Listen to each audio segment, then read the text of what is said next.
Veja, talvez nós não sabíamos dessas finalidades tão claramente. Vocês vão ver que agora rezar já vai ser diferente. Primeiro que quando você começar a pedir demais, você vai dizer, eu tenho que adorar. Peraí, então. Eu preciso agradecer. Gente, e é isso mesmo, queridos fratres, é isso mesmo. Quando a gente tem dentro de nós uma piedade, o dom da piedade, do entendimento e do temor, que nos leva a entender isso, que Deus é Deus mesmo, que Ele é o absoluto, e que minha vida depende dEle, que qualquer segundo da minha vida Deus está me mantendo vivo, e se Ele faz isso é porque Ele me deseja, e não apenas uma poesia para você escrever no cartãozinho de Natal agora no final do ano, é uma realidade racional, que eu entendo pela minha inteligência. Como que eu vou desesperar? Eu posso até ficar um pouquinho ansioso, angustiado, mas desesperar, perder a esperança, não. Né? É aquilo. Você está lá doente no hospital, sabe lá o que vai dar, está internado, né? Poxa, o que eu fiz para estar aqui? Dependendo da doença, não fiz nada. Ela chegou-se a mim, não é não?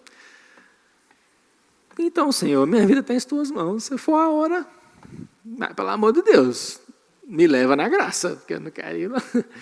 Né? Eu morro agora, mas eu quero morrer na vossa amizade. Então, me dê condições de me salvar. Me dê condições de reparar as minhas faltas. Mas, de tudo também não odeio essa vida, não. Essa vidinha aqui até que é boa. Se puder me estender mais alguns anos para eu fazer, né, para eu poder esticar mais alguma coisa, fazer direito, né? Então me concedes a vida. Né? Mas Deus vai conceder a morte? Não. Se é hora de morrer, é vida. Desde que seja na amizade dele, né? Então, ter esse sentimento de adoração e reconhecer as graças de Deus é o principal da nossa oração. Agradecer e adorar. Dar graças e adorar. E por isso a Santa Missa. Porque a Eucaristia é justamente isso. O significado da palavra Eucaristia é dar graças. Nós agradecemos a Deus os seus imensos benefícios.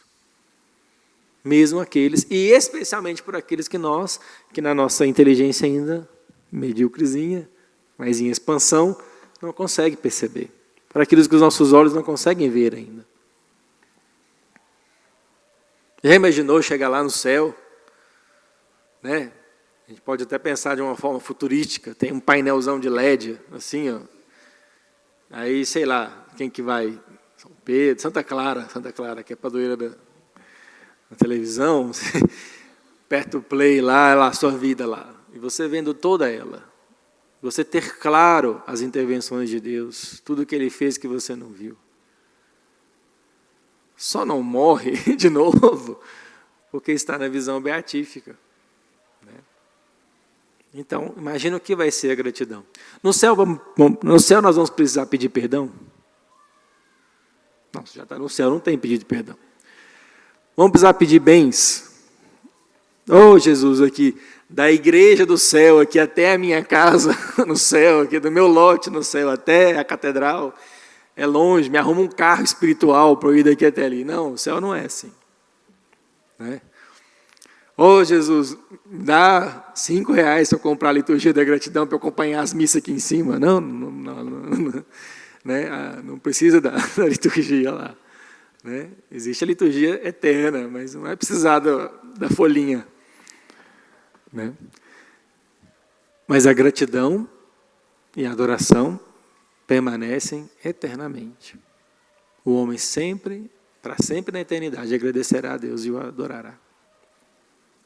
Sempre.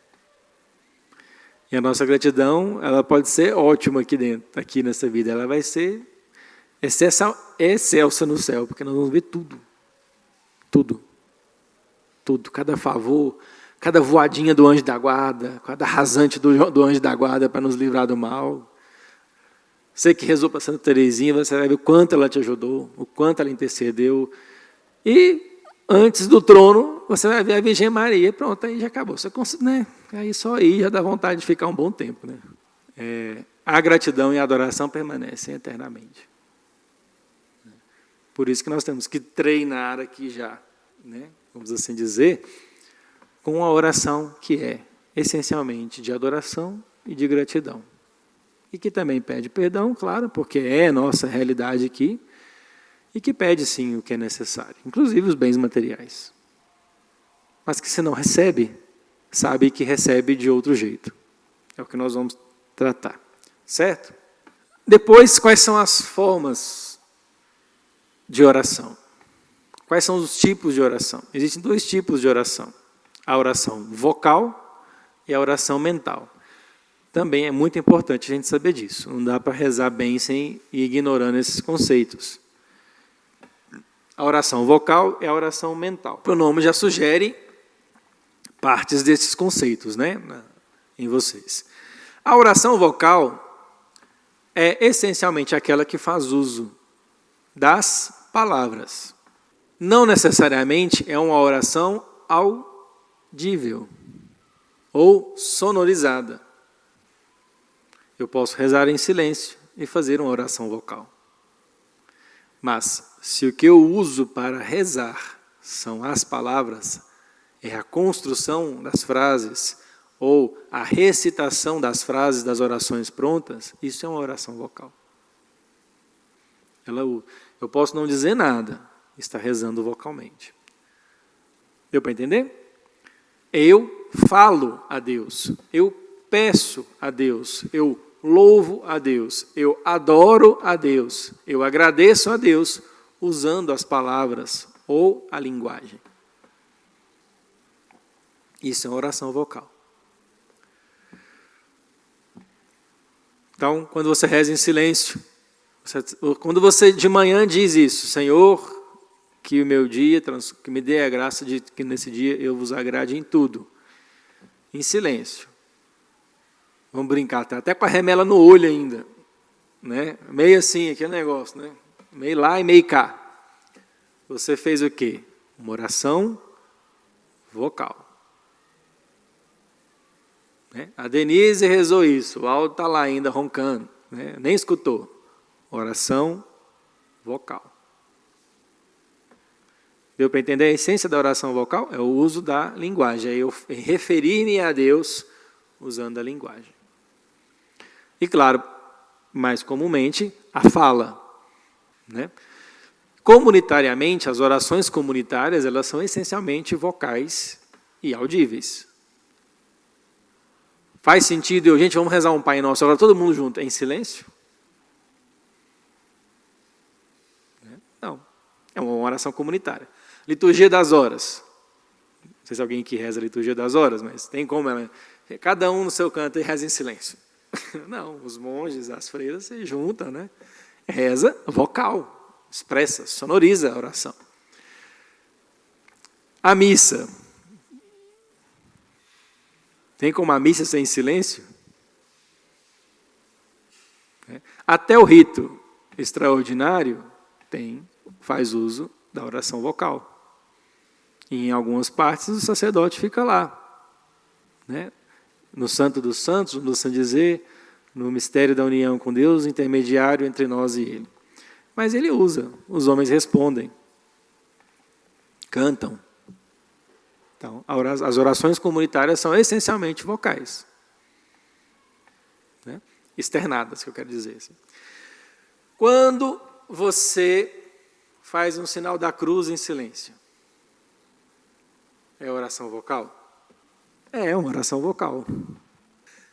Eu estou dizendo em quê? Em nome do Pai, do Filho e do Espírito Santo. Eu não falo nada. Eu estou dizendo a mesma coisa.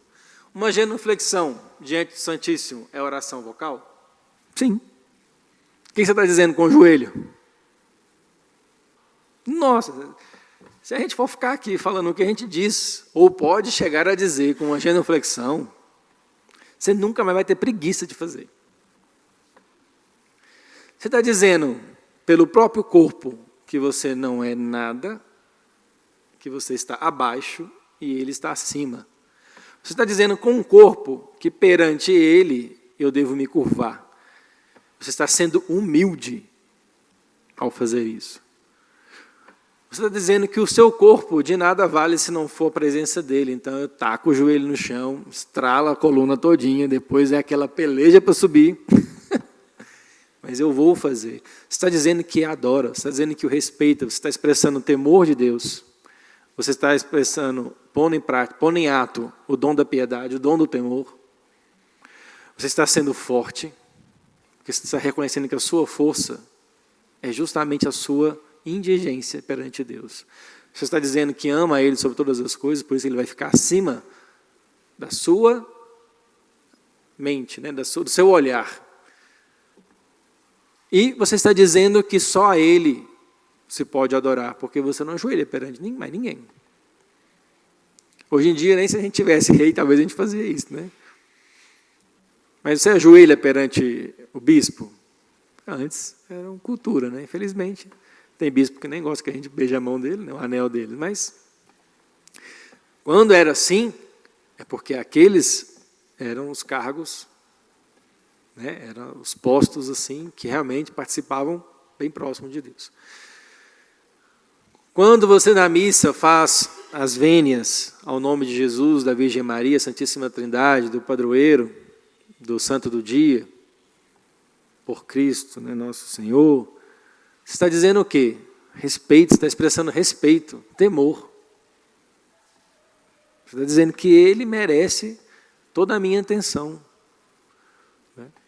Por isso que a gente, né, por nosso Senhor Jesus Cristo, vosso Filho, ó Deus, que elevastes a Virgem Maria, em corpo e alma, à glória celeste. Oração, coleta da Assunção. Então, os gestos são oração vocal. Estão na classe de oração vocal. Porque eles estão, com o corpo, nós estamos falando, dizendo para Deus algo de nós ou algo dele. E o que é a oração mental? Justamente aquela em que é a mente que faz o trabalho, e não os órgãos da fala. Bom, como que a mente vai fazer o trabalho sem usar a linguagem? Né? Então, nós percebemos duas coisas. Primeiro, elas se misturam. Né? Uma completa a outra. Mas, por exemplo, a liturgia das horas, ou a Santa Missa, é essencialmente oração vocal. Mas quando o padre vai fazer homilia, quando você escuta lá o padre, né, que você gosta da homilia deles, vê essa sabedoria e tal, você escuta lá o comentário do Evangelho. Vamos supor que você participasse de uma missa, você gosta do padre Paulo Ricardo, aí você vê lá o comentário do Evangelho, do Dom José, do Marconi e tal. Quando ele está te falando, você está fazendo o quê?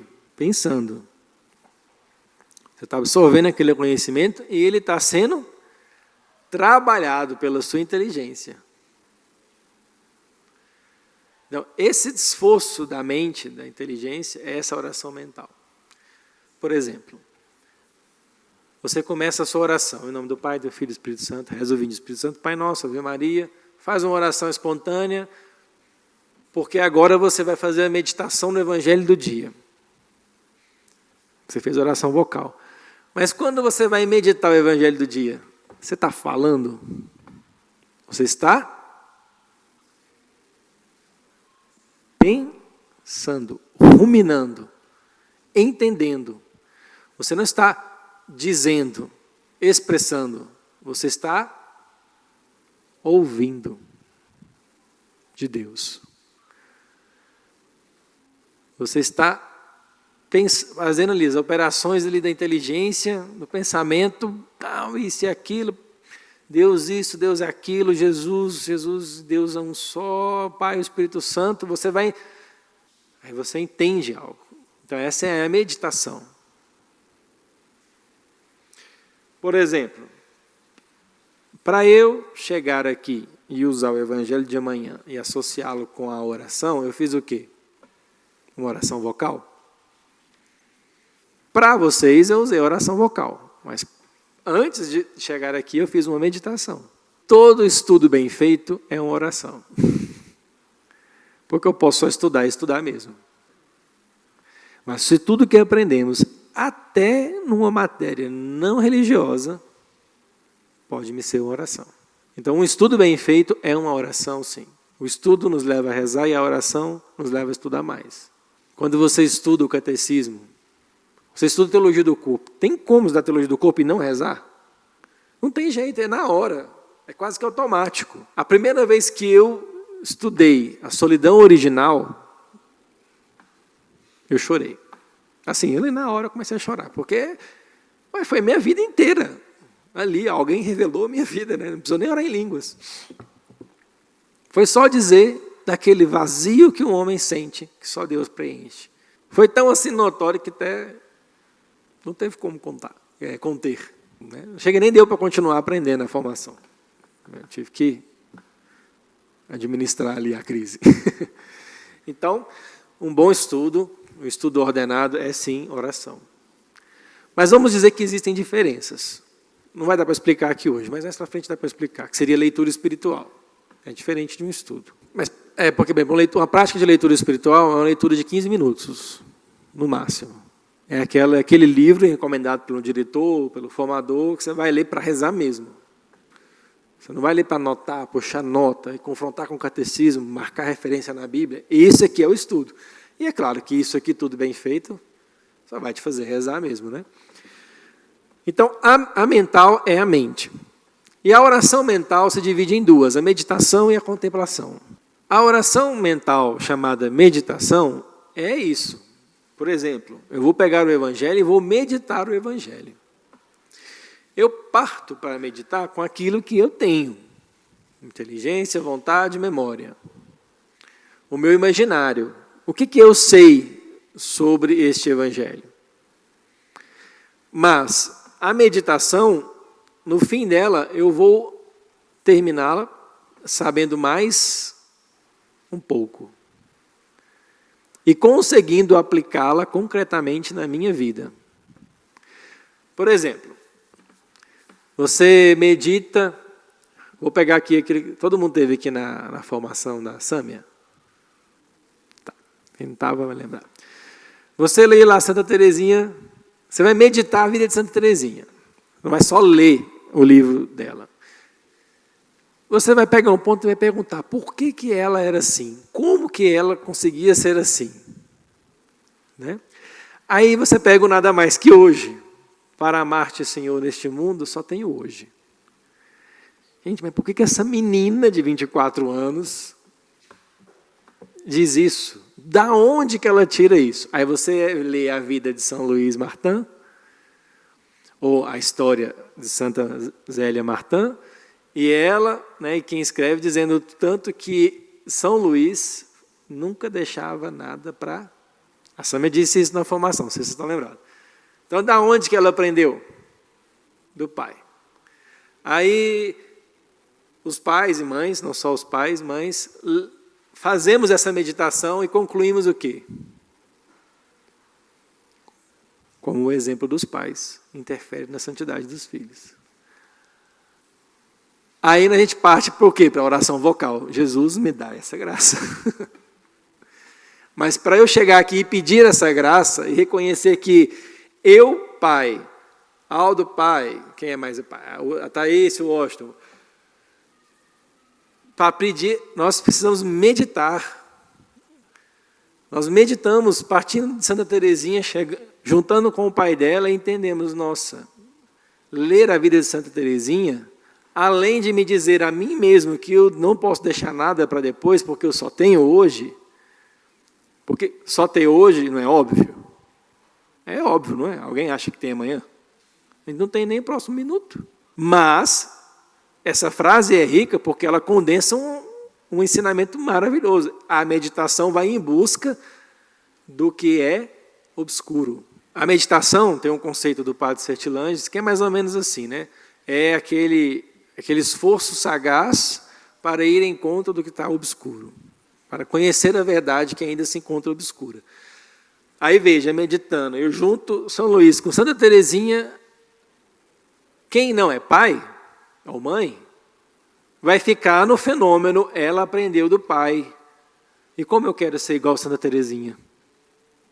Quem é pai e mãe, Vai dizer, ela aprendeu do pai. E como eu quero ser como Santa Teresinha? Só que eu já sou pai e mãe, então como eu quero ser como São Luís, para que minha filha seja como Santa Teresinha? Meditação. E, claro, oração vocal. Jesus me dá essa graça. Né? Aí você pensa, Jesus me dá essa graça. E o que você vai voltar a fazer? Meditação, porque você vai pensar, e como eu desperdiço meu tempo? Agora, quando você está pensando em como você desperdiça o seu tempo, você está usando oração vocal? Você está meditando sua própria vida à luz do Evangelho, à luz da vida do santo, à luz da doutrina da igreja. Então, deu para entender a diferença? Então, a meditação é esse esforço sagaz, né, assim, esperto, perspicaz, assim, de busca. Podemos dizer que, essencialmente, a meditação é ouvir. Ouvir. Deus nos fala. A vida de Santa Teresinha nos fala e nós ouvimos. A doutrina da igreja vem nos falar e nós ouvimos. Ouvimos e ruminamos, meditamos. Tiramos do que não está escrito. Você pega o Evangelho e tira coisas que não estão escritas lá, e você sabe que é o Evangelho. Quando você lê os textos, os comentários bíblicos dos padres da igreja, é maravilhoso, né? Você pega um versículo e escreve um livro. Quando você pega a Bíblia de Navarra, por exemplo, é um versículo que é tanto de comentário. Por quê? Porque foram fazendo uma meditação. Peraí, aqui está falando disso. Tal encíclica da igreja diz sobre isso, tal padre da igreja disse isso, São José Escrivá disse sobre isso, Santa Teresinha disse sobre isso, e eles estão colocando ali. Então, essa é a meditação. Vamos pensar, oração vocal, qual o verbo que pode resumi-la? Falar, mesmo sem emitir som. Dizer. A oração mental, meditação. A essência dela, o verbo que pode definir é o ouvir, escutar, aprender. E a contemplação? O verbo que a resume é ver. Qual a diferença da contemplação? A contemplação, a gente pode dizer que é a posse e a integração no todo do que a meditação nos alcançou. Um pouquinho complicado, né? Tem conceitos mais claros, depois eu trago para vocês. Quando você lê, vamos fazer um exercício rapidinho aqui, espero conseguir chegar nos princípios, né? Quando você lê a parábola do filho pródigo, você lê o Evangelho, vai lá, aí você vai rezar. Aí, quem que é o filho pródigo? Quem é o filho pródigo para você? Mas aí você vai meditar. E aí você, lendo lá o Evangelho, um pai tinha 2 filhos, o mais novo diz para ele, dá-me a parte da herança que me cabe. Aí, de repente, o Espírito Santo lhe conduz a entender o que era uma herança. O que é uma herança? O que é herança? Vamos colocar algum valor ou objeto que compreende valor, né? Que se recebe quando? Em razão da morte. Bom, então se o filho pródigo está pedindo herança, o pai já morreu para ele. A filiação do paterna já era. Ele já não se vê mais filho de Deus. Né? No caso, vamos extrapolar a parábola, não. Ele já não se vê mais filho do pai, daquele pai. O pai morreu. Por isso o pai não pode mais regular a vida dele, ordenar a vida dele, porque o pai já morreu. Eu vou cuidar da minha própria vida. Meditação. Aí você pega isso e eleva. Tá, antes vamos juntar as pecinhas. Então pronto, herança já te trouxe um dado novo. Aí ele foi e gastou tudo. Aí diz o Evangelho, passando fome, queria comer a lavagem dos porcos, nem isso ele podia ter. Aí você confronta com um dado do estudo. O que é o porco para o judeu? Um animal impuro, não se come carne de porco. Se não se come carne de porco, quanto mais comer o que o porco come. E aquele filho queria comer o que o porco come. Como estava o filho? No mais, na indigência total. ele não era mais um homem. Ele era menor, ele estava, porque o evangelho é escrito no contexto judaico. Se ele quer comer o que o porco come, ele está abaixo. Ele está numa condição animal. Por causa de quê? Das desordens. Prostituição, vida devassa, desregrada, gula. Né? Então, você vai juntando isso. Aí você pensa assim, aí é fácil pensar assim, nossa, realmente, né? Aí você vai fazer memória de vida, né? Você vai fazer aquele exercício de história de salvação pessoal. Realmente, antes de eu entrar para a igreja, eu mexia com droga, era roqueiro. E realmente, eu estava como um filho pródigo lá, na lama. E Deus, mas de repente, alguma coisa mexeu comigo e eu caí em mim mesmo e voltei. Não é fácil fazer isso nas grandes tragédias?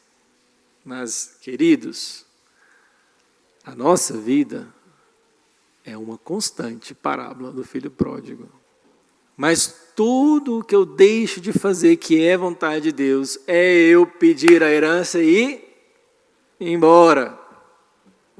É eu achar que o Pai não pode mais saber sobre mim, que Ele não sabe mais de mim do que eu sei.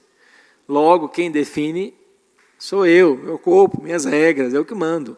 Na menor rebeldia, eu vivo uma parábola do filho pródigo. Sabe outra forma de ver a parábola do filho pródigo?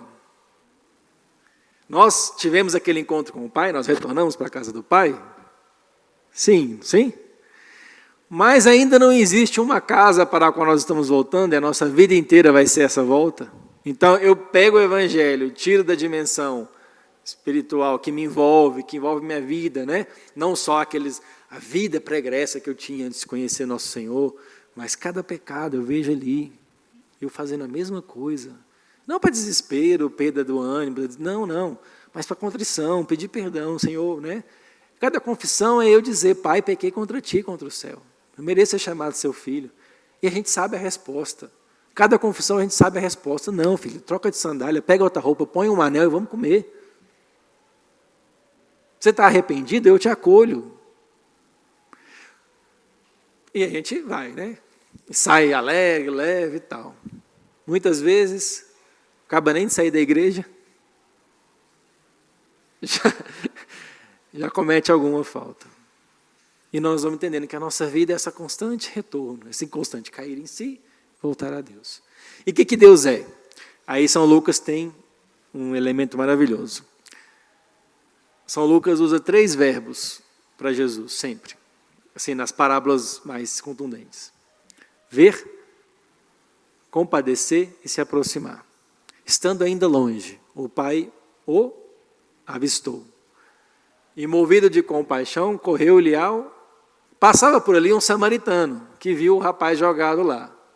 Compadeceu-se dele e se aproximou. Ia uma viúva, né, que, no funeral do seu filho único que morria. Jesus viu aquele cortejo, se aproximou e tocou no caixão. Aí, por exemplo, isso é um dado de estudo. Então, você vai juntando na meditação. Então, gente, aí você leva. O que é essa contemplação? A contemplação é aquela visão.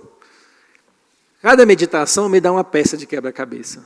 E a contemplação é a imagem do quebra-cabeça. Que, embora faltem algumas peças, eu já consigo visualizar. É uma paisagem. É um rio. É um carro. É uma pintura. É uma pintura de Jesus crucificado. Não deu para entender o que é a contemplação? A contemplação é quase sempre uma concessão de Deus. Mas podemos atrelar a ela umas coisas. Quando a gente entra nessa graça de contemplação, a oração não tem esforço. Se na oração vocal existe o esforço da fala, a construção do que eu quero dizer, ou o saber o que eu estou repetindo na oração pronta, a mente para essa fala e eu vou entender, eu vou ouvir, eu vou aprender. A contemplação eu me abandono. E aí se entra nas moradas adentro da vida espiritual até o êxtase, né? que é onde até as leis da física deixam de agir sobre aquela alma, e ela entra em levitação. Então, existe uma gradação, podemos pensar nessa gradação, mas não de forma absoluta. Porque vamos dizer que as três crescem em nós. Isso sim. As três formas de oração, elas vão crescendo em nós. Assim como a nossa meditação no Evangelho vai ampliando, assim como o nosso conhecimento da doutrina vai ampliando, assim como a nossa vida de virtudes vai aumentando. Então, essas três vão crescendo. E claro, quanto mais santidade, quanto mais esforço, mais conhecimento, vamos assim dizer que a capacidade da contemplação aumenta mesmo, né? Deixa eu tentar fazer um exemplo aqui. Eu vou deixar os princípios para a próxima formação. Vamos tentar dar esse exemplo aqui. Um homem, bom samaritano, um homem descia de Jerusalém para Jericó. No meio do caminho ele foi assaltado. Foi despido e levaram o que ele tinha. Passou um sacerdote e nada. Passou um levita e nada. Um samaritano que passava pelo caminho o avistou, se compareceu, mesmo que não esteja escrito compareceu, o fato de ter ido lá infere a compaixão, né? Pegou ele, deitou azeite e água em suas feridas, o carregou, colocou no seu jumento e o levou a uma hospedaria. Chegando lá, disse ao dono da hospedaria: toma 2 moedas e cuida desse rapaz por mim. O que gastares a mais, na volta eu te pagarei. Todo mundo lembrou da passagem, né? Então, Jerusalém é uma cidade que fica a 1.000 e poucos metros do nível do mar. Jericó é uma cidade que fica abaixo do nível do mar. Dá para rezar já? Um homem descia de Jerusalém para Jericó e... Dá para rezar, não dá? Já deu para entender alguma coisa, não deu? Jerusalém, o que é Jerusalém? A cidade de Deus e tal. Jericó é uma cidade de péssima fama. Uma cidade de ladrões, uma cidade... Quando o homem olha da meditação e olha da contemplação, né? Então nós vamos perceber, olha, nossa, realmente quer dizer isso. E o homem, quando peca, é esse que faz esse trajeto. E vai para abaixo do nível do mar. E o que significa o mar na Bíblia? A morte. O símbolo bíblico do mar é a morte. Por isso que a barca de Pedro navega tranquila, segura, pelas águas da morte. Por isso que Jesus anda sobre a morte. Porque qual que é o pior mal do homem? É a morte, não é os acidentes, os fenômenos dela. É a morte, a separação de Deus. Porque não é a morte biológica, é aquela incapacidade de se salvar. É a perda da amizade com Deus, da união com Deus, como perdeu com o pecado. E que Cristo vem devolver. E quem que é o bom samaritano? Quem que desce do céu aos homens? O Cristo. Isso vai formando o quebra-cabeça. O que é azeite e água? O batismo e a crisma. E lá é justamente a Eucaristia e o batismo. Porque vai mostrar o azeite, seria água, né? É azeite e vinho. O vinho simboliza a Eucaristia e o azeite vai simbolizar o batismo. Mas o batismo não é água, mas é a unção do óleo, né? E tal.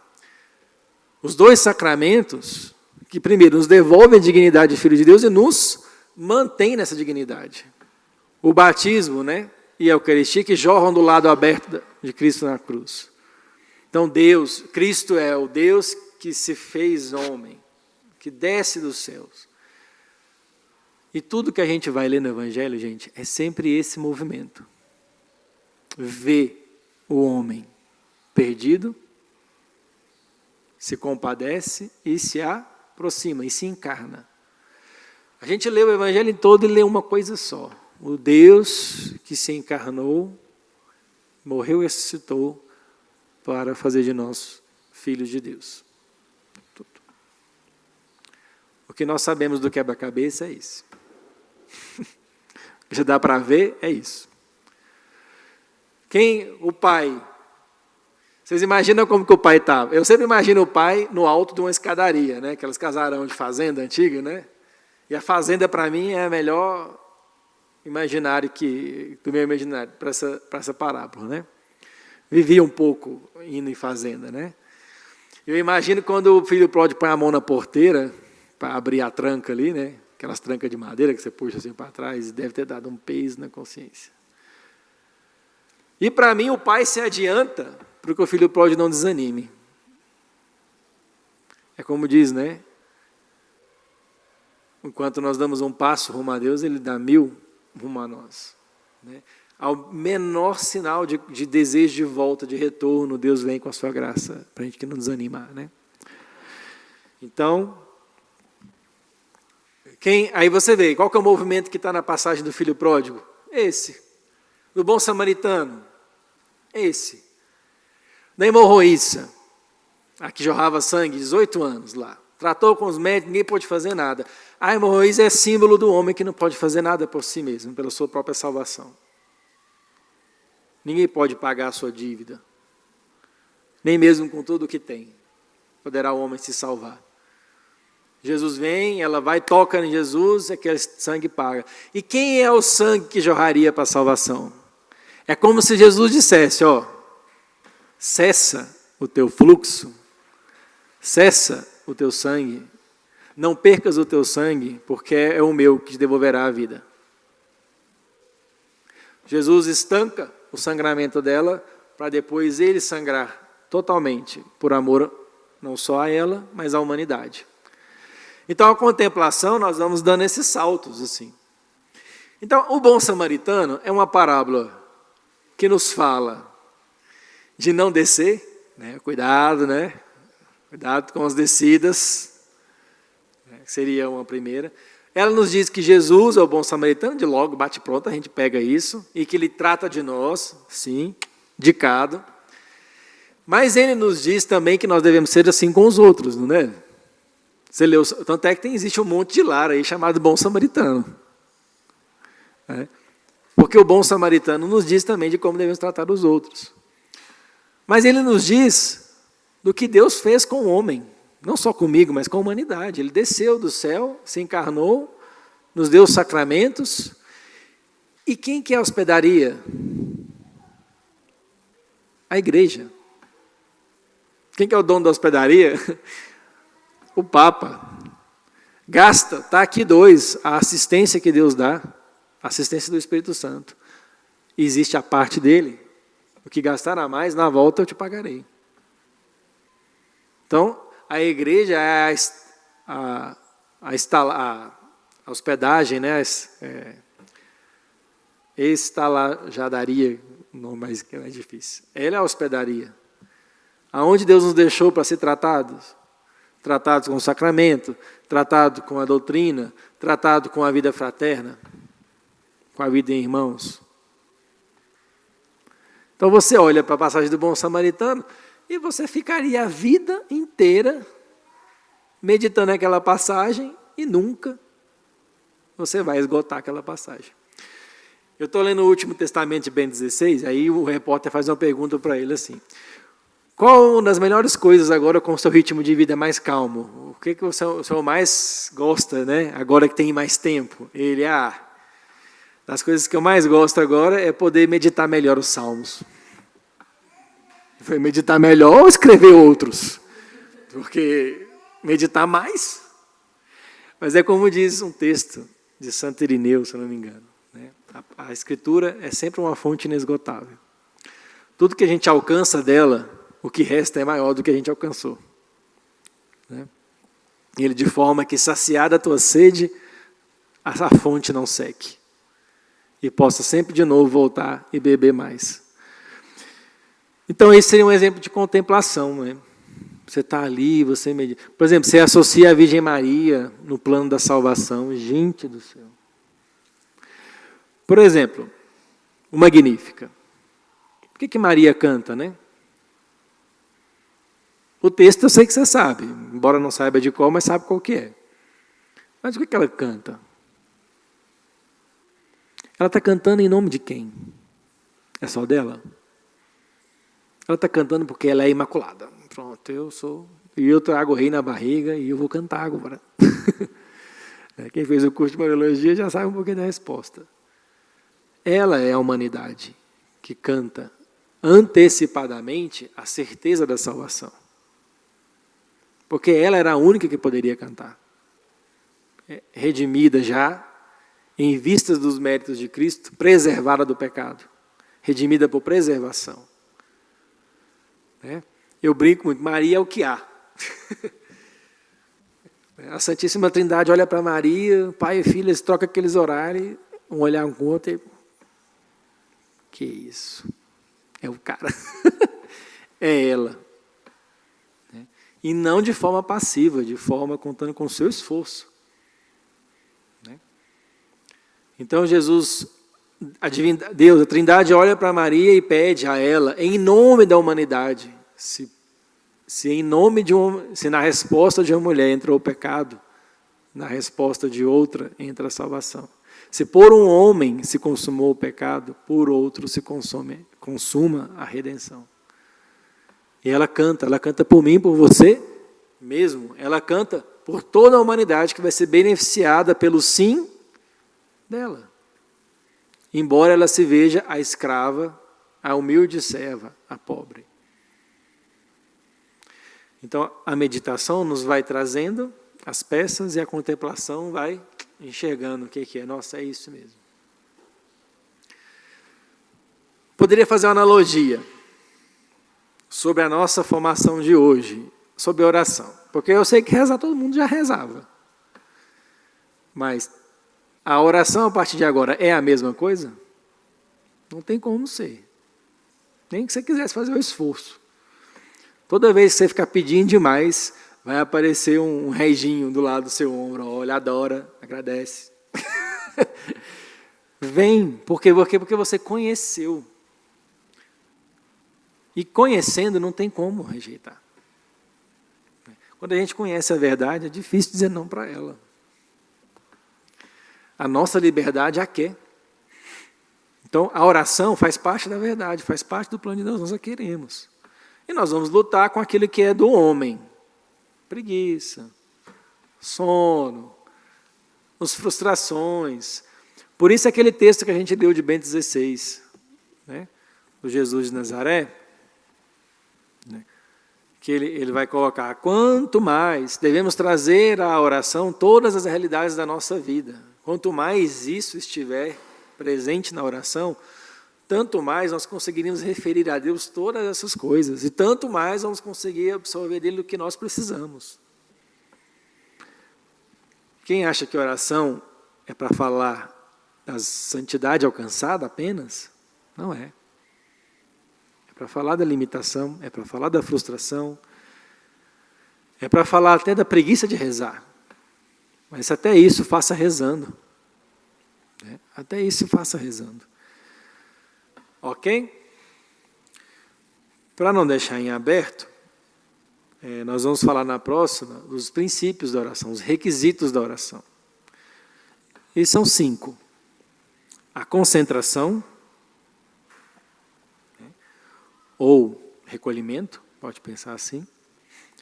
O sincero desejo, a humildade, a confiança e a perseverança. Oração só é oração quando tem isso. E nós vamos dizer o que é isso de cada um na nossa próxima formação. Mas só para não ficar a ponta solta, Sincero a atenção, ou seja, a atenção no que fazer o propósito de me concentrar na oração e sempre que eu me distrair, voltar. Entra no quarto, tranca a chave, a porta, e fica lá. Olhou para a janela, volta para o quarto. Barulho de fora, volta para o quarto.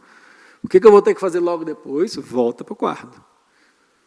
Nem que seja isso a oração inteira. O sincero desejo, ou seja, se eu vou rezar, eu preciso realmente desejar o que eu vou rezar. Pior do que não pedir, é pedir sem querer receber.